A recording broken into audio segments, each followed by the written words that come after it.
देखो, साइंस कहता है कि कुछ जेनेटिकल बीमारियां होती हैं जो कि आपके जो पेरेंट्स होते हैं या आपके दादा दादी नाना नानी होते हैं या उनसे भी पहले के लोग, कई बार तो बहुत ज़्यादा पीढ़ी पहले के लोग कि आप उनको याद भी नहीं रख पाते हैं।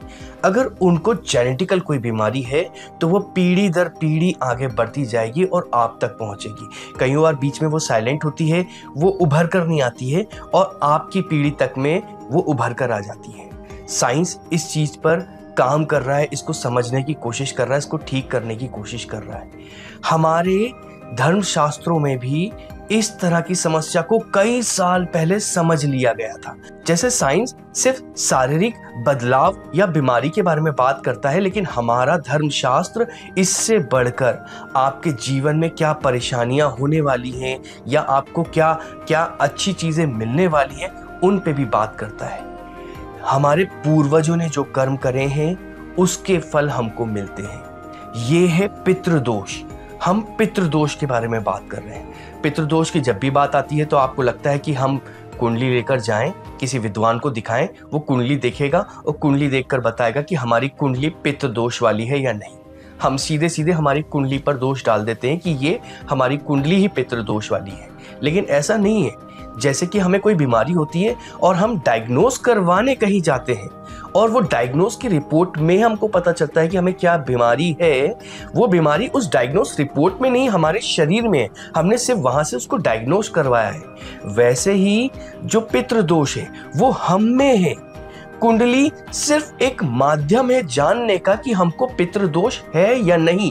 इसके लिए कुंडली, आपकी कुंडली दोषी नहीं है। आप कभी भी आपकी कुंडली को दोषी मत मानिए। इसके लिए आपके पूर्वज या आपके द्वारा किए गए काम वही दोषी हैं। सबसे महत्वपूर्ण बात, आपने अपनी कुंडली दिखा के यह तो जान लिया कि आप में पितृदोष है, लेकिन क्या आपको यह पता है कि वो पितृदोष कौन सा वाला है?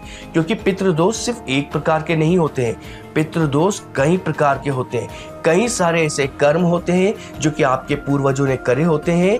उनको अलग अलग तरह के कर्म के अलग अलग फल होते हैं जो कि वहां से चले हुए आ रहे हैं और आप तक पहुंचे। तो आपको पता होना चाहिए कि आपकी कुंडली में जो दिख रहा है वो किस तरह का पितृदोष दिख रहा है और उसका विशेष निवारण क्या हो। तो यह वीडियो में हम आपको आगे पूरी जानकारी देंगे, तो आप हमारे वीडियो के साथ में बने रहें। हमने पितृदोष के विषय में इंटरनेट से कुछ जानकारी उठाई है और इसके अलावा कुछ जो विशेषज्ञ थे उनसे बात करी, और इन सब से बात करने के बाद हमको एक निष्कर्ष मिला है। वह निष्कर्ष ये मिला है कि पितृदोष के बारे में हम आपको बता दें और आप बोले कि हाँ यही पितृदोष है और ऐसे ही पितृदोष पता चलता है, तो यह कहना बिल्कुल गलत होगा, बिल्कुल झूठ होगा। हम आपको स्पष्ट रूप से बता दें कि इन सब से मिली जानकारी के बाद में हमको यह पता चला है कि पितृदोष जो है वो अलग अलग मान्यताओं के हिसाब से अलग अलग विद्वान इस पे अलग अलग मत रखते हैं। जिस वजह से कहीं आप उत्तर की तरफ जाएंगे तो वहाँ के विद्वान थोड़ा सा अलग आपको बताएंगे, वहीं आप दक्षिण की तरफ जाएंगे तो वहाँ के विद्वान आपको अलग बताएंगे। और विशेष बात, हम कुंडली दिखाते हैं तो कुंडली के हिसाब से कौन से ग्रह कहाँ है इससे पितृदोष तो पता चलता है, लेकिन एक लाल किताब भी है। लाल किताब भी बताती है कि आपकी कुंडली में पितृदोष है, और लाल किताब के भी अपने अलग अर्थ हैं और वो अलग अलग आपके कुंडली के घर में कौन कौन से ग्रह कहाँ बैठे हैं उससे भी वह बताती है कि आपको पितृदोष किस तरह का है। तो इसलिए इसमें कई सारे मत हैं। जब भी आप अपनी कुंडली दिखाएं, जो विशेषज्ञ हो उसको ज़रूर दिखाएं और उनसे आप सलाह लें कि आपको अब क्या करना चाहिए। हम यह वीडियो में आपको पहले ही स्पष्ट कर देना चाहते हैं। देखिए, जब आप डॉक्टर के पास जाते हैं तो सबसे पहले आपसे पूछता है कि आपको समस्या क्या है, और जब वो समस्या आपसे पूछता है तो फिर वो अंदाज़ा लगाता है कि आपको क्या बीमारी हो सकती है। उस हिसाब से आपकी बीमारी के लिए वो आपको जांचें करवाने को बोलता है ना। वैसे ही ज़रूरी नहीं है कि आप सीधे कुंडली दिखाकर ही पता करें कि आपको पितृदोष है या नहीं। यदि आप अपने आप को खुद भी एनालिसिस करेंगे तो आप पता लगा सकते हैं कि आपको पितृदोष है या नहीं है। वैसे तो ये एक बेसिक जजमेंट ही होगा, बाकी विशेषज्ञ के पास ही जाकर आपको पूरी तरह से पता चल पाएगा। तो यह बेसिक जजमेंट आप कैसे पता लगाएं?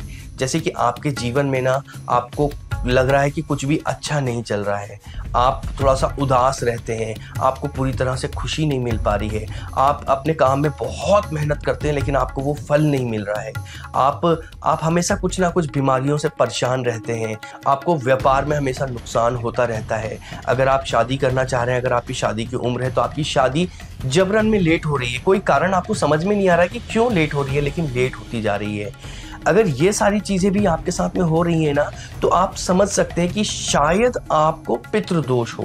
तो इसके लिए आप तुरंत अपनी कुंडली बनवाएं और कुंडली बनवाने के बाद सीधे किसी विशेषज्ञ के पास जाएं और उससे कुंडली ज़रूर दिखवाएं कि क्या आपको पितृदोष है, और अगर है तो उसका तुरंत निवारण करें। अगर आपने पितृदोष का सही निवारण कर लिया तो हम आपको गारंटी देते हैं इस बात की कि आपकी सारी समस्याएं सॉल्व हो जाएंगी, क्योंकि हिंदू धर्म में इस विषय पे बहुत गहरा अध्ययन किया गया है। और यह गहरा अध्ययन सिर्फ किसी के इंट्यूजन से नहीं हो गया है, या किसी एक व्यक्ति ने कुछ भी बोल दिया नहीं हुआ है। ये एक रिसर्च है, पीढ़ी दर पीढ़ी लोगों के साथ में ये चीज़ें करी गई कि किस तरह से आपके ग्रह में क्या चीज़ है तो इससे आपको क्या प्रभाव हो रहा है और क्या करने से क्या फल मिल रहा है। ये पीढ़ियों तक किया गया है, मतलब कई सारे ऋषि मुनियों ने हजारों साल तक इसको प्रैक्टिस करी है और उसके बाद उन्होंने फाइनली बोला है कि हाँ, अगर ऐसा है तो इससे यह समस्या है और ऐसा कर लिया जाए तो उससे यह समस्या सॉल्व हो जाएगी। तो आप अपनी कुंडली दिखवाकर उसका निवारण जरूर करवाएं। अब पितृदोष कितने प्रकार के होते हैं वो मैं आपको बता रहा हूं। आप जब भी कुंडली दिखवाने जाएं तो आप जिससे भी कुंडली दिखवा रहे हैं उससे यह जरूर जान लें कि वो पितृदोष किस प्रकार का है, हमारे पूर्वज ने कौन से ऐसे काम करे थे जिस वजह से वो वाला पितृदोष हमको लग गया है। तो आप अपने बच्चों के लिए, अपने पोतों के लिए या उनके भी बच्चों के लिए ध्यान रखें कि आप वो काम ना करें बिल्कुल भी। तो वीडियो में हम आगे बढ़ते हैं, और इससे पहले वीडियो में हम आगे बढ़े तो आप सबसे रिक्वेस्ट है कि अगर यहाँ वीडियो में आप यहाँ तक पहुँच गए और आपको यह वीडियो पसंद आ रहा हो तो इस वीडियो को लाइक करें, साथियों के साथ में शेयर करें और हमारे चैनल को सब्सक्राइब जरूर करें। पूर्वजों का ऋण, आप यूं कह सकते हैं कि करे कोई और भरे कोई। आपके पूर्वजों ने कभी कोई गलत काम करा है, कोई बुरा काम करा है, तो उसका फल उनको तो भुगतना ही पड़ेगा, साथ साथ में वो पीढ़ी दर पीढ़ी आप तक भी आता जाएगा।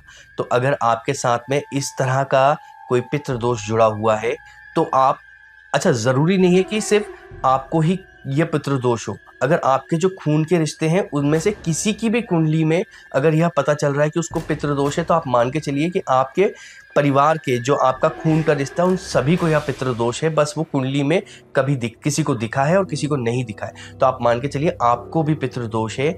इसके लिए आप सब मिलके, जो आपका जो कुंडली जिसने देखी है वो आपको जो भी बताए कि आपको क्या करना चाहिए इससे बचने के लिए, आप सब मिलके, सब थोड़ा थोड़ा सा पैसा इकट्ठा करके वो कार्य को करें, तभी आपके पूरे परिवार से और आपसे और आपके आने वाली पीढ़ियों से ये पितृ ऋण हट पाएगा। एक होता है स्वयं का ऋण। ये कैसे लगता है? ये स्वयं का ऋण जो है वो आपका खुद का नहीं है, ये आपके पूर्वजों का है। इसमें क्या होता है कि आपके पूर्वजों ने अगर जो रीति रिवाज बने आ रहे हैं, अगर उनको मानने से इनकार कर दिया है, आप इसको धर्म परिवर्तन बोल सकते हैं, या कोई ऐसा व्यक्ति हो जो कि नास्तिक हो गया हो और उसने जो परंपराएं हैं उसको छोड़ दिया हो, तो इससे भी आपको स्वयं का ऋण लग जाता है। इसके लिए आप कैसे पता कर सकते हैं कि क्या होगा? जैसे कि आपका घर है, अगर उसके आसपास में कहीं भट्टी जल रही है, या आपके घर के नीचे भट्टी जल रही है, या आपके घर में कई सारे ऐसी जगह हैं, ऐसे छेद हैं जहाँ से कि सूर्य की रोशनी आपके घर के अंदर पड़ रही है, तो कहीं ना कहीं आप समझ सकते हैं कि ये सारे कारण भी हो सकते हैं जिससे आपको पता चल जाए कि आपको स्वयं का ऋण है। आप तुरंत कुंडली लेकर जाएं और कुंडली दिखाने वाले को दिखाएं और उसका उपचार करवाएं। एक बेसिक उपचार हम आपको बता रहे हैं। इसके लिए जो आपके परिवार के लोग हैं वो सब बराबर पैसा इकट्ठा करें और आप यज्ञ करवाएं, इससे आपको राहत मिलेगी। एक होता है मातृ ऋण, मतलब आपके परिवार में कभी किसी पूर्वज ने जो माता रही हो आपके परिवार की, उनको सताया हो, उनको परेशान करा हो, या फिर किसी माँ का बच्चा हुआ हो और उसको उससे दूर रखा हो, तो इस तरह से जब माँ परेशान होकर खिलपती है तो उसकी हाय निकलती है और वो पीढ़ियों तक चलती जाती है, तो इसको बोलते हैं मातृ ऋण। अगर यह आपको है तो आपको इसका उपचार ज़रूर करवाना चाहिए। तो कैसे पता करें कि यह आपको है? इसके लिए जैसे कि आप देखें, अगर आपके घर के आसपास में कोई ऐसा कुआं है जो कि सूख गया है और आप वहां पे कचरा डाल रहे हैं, या फिर कोई ऐसी नदी है जो कि नाले की तरह हो गई है और आप वहां पर उसमें कचरा डाल रहे हैं, है ना, तो आप समझ जाएं अगर आप ऐसा कर रहे हैं तो आपको मात्र ऋण है। तो आप अपनी कुंडली विशेषज्ञ को दिखाएं और वो जो उपचार बताएं आप उस उपचार को कर सकते हैं। इसके अलावा जो हम आपको बेसिक उपचार बता रहे हैं आप उसको भी ट्राई कर सकते हैं। आपके परिवार में जितने भी लोग हैं उन सब से आप थोड़ा सा पैसा इकट्ठा करिए, उससे आप या तो चांदी ले लीजिए, चांदी नहीं ले सकते तो चावल ले लीजिए, और जो नदी है उसमें आप उसको बहा दीजिए, उससे भी आपको थोड़ा सा राहत मिलेगी। लेकिन विशेषज्ञ के पास जाके जो वो आपको बताए उसको आप जरूर करें। अच्छा, इस वीडियो में आगे बढ़ने से पहले एक चीज और मैं बता दूं कि इस तरह के ऋण जो होते हैं ये कुंडली में विशेष ग्रह कहां बैठे हैं उनसे भी पता चल जाता है, वह भी हम आपको बता सकते हैं। लेकिन वीडियो में हमने आपको पहले ही बता दिया है कि सभी विशेषज्ञों की अपनी अलग अलग राय है और हम नहीं चाहते कि आप में किसी भी तरह का कोई भटकाव आए, इसलिए हमें वह जानकारी है अभी, लेकिन हम आपको इसलिए नहीं बता रहे हैं क्योंकि आप वो विशेषज्ञ से ही पूछें तो वो ज्यादा बेहतर होगा। पत्नी ऋण, यह ऋण वो होता है कि जब मान के चलो आपके किसी पूर्वज ने किसी गर्भवती महिला को सताया होगा या उसे मारा होगा या उसे परेशान करा होगा और उससे आप तक जो पहुंचता है उसे बोलते हैं पत्नी ऋण। आप सामान्य रूप से ऐसे पता लगा सकते हैं कि आपके घर में आपने कोई ऐसा जानवर पाल रखा है जो कि समूह में नहीं रहता है, तो अगर ऐसा है तो कहीं ना कहीं आपके ऊपर पत्नी ऋण जरूर है। तो इससे बचने के लिए देखिए बहुत मतलब ऐसा ऋण है जो कि आपने किसी को बहुत ज्यादा परेशान करा है, तो इसका उपचार भी थोड़ा कठिन होता है। उसके लिए आप क्या करें कि आपके परिवार के जितने भी लोग हैं उन सब से आप पैसा इकट्ठा करें बराबर बराबर मात्रा में, और लगभग 100 गायों को आप हरा चारा खिलाएं, तभी आपको एक सामान्य उपचार मिल पाएगा। और अगर आपको विशेष उपचार करना है तो उसके लिए आप अपनी कुंडली विशेषज्ञ को दिखाएं और वो जो आपको बताए वो आप जरूर करें। संबंधी ऋण, यह ऋण ऐसा होता है कि जब आपके किसी पूर्वज ने किसी लालच में या किसी गुस्से में आकर किसी की फसल पूरी जला दी हो, या फिर उन्होंने उनका जो पशुधन होता है मतलब गाय भैंस इनको अगर मार दिया हो, तो इस तरह का जो ऋण लगता है वो ऋण संबंधी ऋण होता है। तो आप कैसे पता लगाएं कि आपको संबंधी ऋण है? तो आप देखिए, आप खुद भी देखिए और अपने घर के आसपास भी देखिएगा इस चीज को। अगर उस घर के बच्चे अपने जन्मदिन पे या अपने तीज त्योहार पे अपने घर पे नहीं आ पाते हैं, किसी भी कारण से नहीं आ पाते हैं, वो हमेशा बाहर ही रहते हैं, तो इस तरह का अगर आपके आसपास में आपके घर में हो रहा है तो आप मान के चलिए आपको यह ऋण है। और इससे बचने के लिए आप क्या करें कि आप पैसा इकट्ठा करें अपने परिवार के सभी लोगों से और आप किसी का उपचार करवाएं, किसी गरीब व्यक्ति का उपचार करवाएं। वो डॉक्टर की फीस अगर देना चाह रहा हो तो उसकी डॉक्टर की फीस दे दें, या आप दवाइयां खरीद के किसी संस्थान को दे दें जो कि गरीबों की मदद करता है, तो इससे भी आपको एक थोड़ा सा लाभ जरूर मिल जाएगा। पुत्री ऋण, अगर आपके पूर्वजों ने किसी बहन बेटी को सताया होगा तो इससे आपको पुत्री ऋण लग जाता है। अब इसको पता कैसे करें? तो यह परंपरा आपकी पीढ़ी दर पीढ़ी चलती आती है। आपके घर में आज भी आपकी बहन या बेटियों को थोड़ा सा तिरस्कार से रखा जाता होगा, दबा के रखा जाता होगा। अगर ऐसा आपके परिवार में होता है तो आप समझ जाइए कि आपके यहाँ पुत्री ऋण है। तो आप इसके लिए क्या उपचार करें? इसके लिए आपके परिवार के जितने भी लोग हैं वो सब मिलके पीली कोड़ियां खरीदें, कुछ ज्यादा नहीं, कुछ पीली कोड़ियां खरीदें और उसको जला दें, और ऐसे जलाएं कि वो पूरी तरह से राख बन जाए। और जिस दिन आपने जलाया है उसी दिन इस राख को आप किसी पानी में बहा दें। इससे आपको तुरंत एक थोड़ा सा लाभ मिल जाएगा। और बाकी आपको विशेष लाभ चाहिए तो आप जिसको कुंडली दिखाएं उससे उपचार जरूर पूछ लें। जालिमाना ऋण, यह ऋण वो होता है कि जब आपके किसी पूर्वज ने किसी अपने को धोखा दिया होगा, उसकी संपत्ति छीनी होगी या उसे घर से बेघर करा होगा या फिर उसका हक मारा होगा। अगर आपके किसी पूर्वज ने ऐसा करा है तो आप तक यह ऋण पहुंच गया है। तो फिर इसको पता कैसे करें? यदि आपके घर का दरवाजा दक्षिण दिशा की तरफ खुल रहा है, या आपका घर किसी कुएं के ऊपर बना हुआ है, या फिर आपका घर जो है आपने किसी ऐसे व्यक्ति से लिया है जिसका कोई पुत्र नहीं था, तो आप समझ जाएं कि कहीं ना कहीं आपको यह ऋण है। अब इससे बचने के लिए क्या करना है? तो इससे बचने का उपाय जो है वो वैसे तो आपको जिसको आप कुंडली दिखाएंगे वह आपको जो है सही उपचार बता पाएंगे, लेकिन एक बेसिक उपचार हम आपको बता देते हैं। इसके लिए आप परिवार के सभी लोगों के साथ में मिलकर पैसा इकट्ठा करें और उस पैसे से आप 100 अलग अलग जगहों पे मछलियों को या फिर मजदूरों को भोजन करवाएं। तो इससे आपको इस ऋण में लाभ मिलेगा। अजन्मा ऋण, यदि आपके पूर्वजों ने अपने ससुराल वालों को परेशान करा होगा या अपने किसी रिश्तेदार के पूरे परिवार को बर्बाद करने में किसी की सहायता करी होगी या उसको बर्बाद करने में खुद ही योगदान दिया होगा, तो इस तरह का जो ऋण लगता है वो अजन्मा ऋण होता है। आप कैसे पता करें? जैसे कि अगर आपके घर के सामने कोई बड़ा सा नाला है या आपके घर की दक्षिण दीवार के पास में कोई भट्टी जल रही है या फिर आपका घर किसी शमशान घाट के पास में है, तो आप समझ जाइए कि इस तरह का ऋण आपको लगा हुआ है। तो अब इससे बचने का क्या उपाय है? इसके लिए उपाय यह है कि आपके परिवार के जितने भी सदस्य हैं, मतलब जिनसे आपका खून का रिश्ता जुड़ा हुआ है, उन सब से आप एक एक नारियल लें और उसी दिन उस नारियल को आप किसी नदी में या किसी पानी वाली जगह में बहा दें, तो उससे आपको थोड़ी राहत मिल जाएगी। कुदरती ऋण, यह ऋण वो होता है कि जब आपके पूर्वजों ने किसी व्यक्ति, कोई बहुत ही ज्यादा लाचार व्यक्ति है जो कि कुछ भी नहीं कर पा रहा होगा और आपके पूर्वजों ने उसको बर्बाद करा होगा या उसको मारा होगा, तो उससे जो ऋण आपकी पीढ़ियों पे आता है उसको कुदरती ऋण बोलते हैं। आप कैसे पता करें? तो इसके लिए आप जो है किसी कुत्ते को आप परेशान कर रहे हो, आपका स्वभाव ऐसा बन गया हो या आपके घर में किसी व्यक्ति का स्वभाव ऐसा बन गया हो या किसी ने किसी कुत्ते को मारा हो, अगर ऐसा हुआ है तो आप समझ जाइए कि आपके पूर्वजों से कोई ऐसी गलती हुई थी और उससे जो वो श्राप है या जो ऋण है वो चलता हुआ आप तक भी आ रहा है और अब आपको उससे बचना है। अब इससे बचने के लिए क्या करना है वो उपाय मैं आपको बताता हूँ। इसके लिए आप आपके परिवार के जितने भी लोग हैं उन सब से पैसा इकट्ठा करके आप दूध, मीठा दूध या फिर खीर बनाएं और उसको 100 कुत्तों को खिलाएं। और या आप चाहें तो किसी विधवा की मदद भी अगर करते हैं तो इससे आपको इस ऋण में थोड़ी सी सहायता मिल जाएगी, इस ऋण में थोड़ा सा आपको लाभ मिल जाएगा। जब भी आपको एहसास हो कि इनमें से कुछ ना कुछ आपके साथ में घट रहा है और आपको हो सकता है इस तरह का कोई पितृ ऋण हो, तो आप अपनी कुंडली किसी विशेषज्ञ के पास में लेकर जाएं जो कि कुंडली में देखने में बहुत ज़्यादा जानकारी रखते हो। तो वो आपकी कुंडली देखकर बता देंगे कि क्या आपको पितृ ऋण है या नहीं है। और अगर पितृदोष आपको पता चलता है तो वो आपको पितृदोष की पूजा करने को बोलेंगे। तो यह पूजा जो है भारत के कई सारे स्थानों में होती है, लेकिन त्र्यंबकेश्वर एक विशेष स्थान है। अब त्र्यंबकेश्वर क्यों विशेष स्थान है वो मैं आपको आगे बताऊंगा। पहले कहाँ कहाँ पूजा होती है वो जान लीजिए।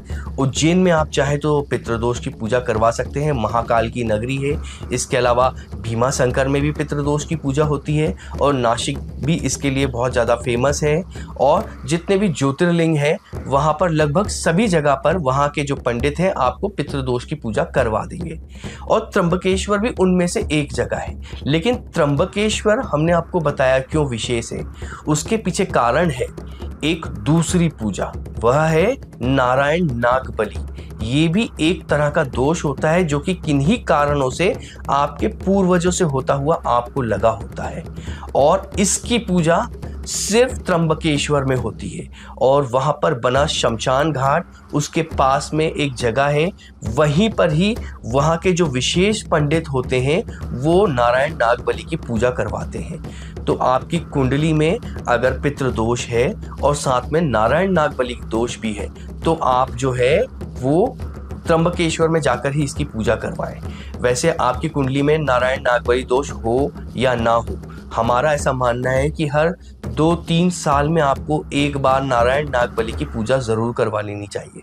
इसके पीछे कारण ये है कि कई बार आपके यहाँ किसी का अंतिम संस्कार होता है तो उसमें कई सारी ऐसी त्रुटियां हो जाती हैं, कुछ कमियां हो जाती हैं, भूल चूक हो जाती है जो कि हमको नहीं पता होती है और उससे यह दोष बन जाता है। तो जो कि अभी तो आपकी कुंडली में नहीं दिखेगा लेकिन आगे आपके बच्चों की कुंडली में दिख सकता है। तो इससे बचने के लिए आप नारायण नागबली की पूजा भी करवाएं और पितृदोष की पूजा तो आप करवा ही रहे हैं। तो इसके लिए आप इन दोनों को साथ में करवाना चाहते हैं तो आप त्र्यंबकेश्वर में करवाएं। हम आपको डिस्क्रिप्शन में एक पंडित जी का लिंक दे देते हैं, आप उनसे कांटेक्ट कर सकते हैं। वह इस पूजा के लिए विशेषज्ञ हैं। आप उनको बताएं कि हमको पितृदोष और नारायण नागबली की पूजा करवानी है तो वह आपको पूरी विधि बता देंगे। वहाँ पर वो आपको रुकने का स्थान भी देंगे, वहाँ पर आपको भोजन की भी व्यवस्था करवाएंगे, वो खुद व्यवस्था करवाएंगे और वह आपकी 3-4 दिन या जिस तरह की आपकी पूजा होनी होती है उस तरह से वो आपकी पूजा करवाएंगे। अगर यह वीडियो आपको पसंद आया हो तो इस वीडियो को लाइक करें, अपने साथियों के साथ में शेयर करें और हमें कमेंट कर बताएं कि आप आगे और किस विषय पे वीडियो चाहते हैं। और साथ में हमारे चैनल को सब्सक्राइब ज़रूर करें, क्योंकि इससे हमें धर्म प्रचार में प्रोत्साहन मिलता है।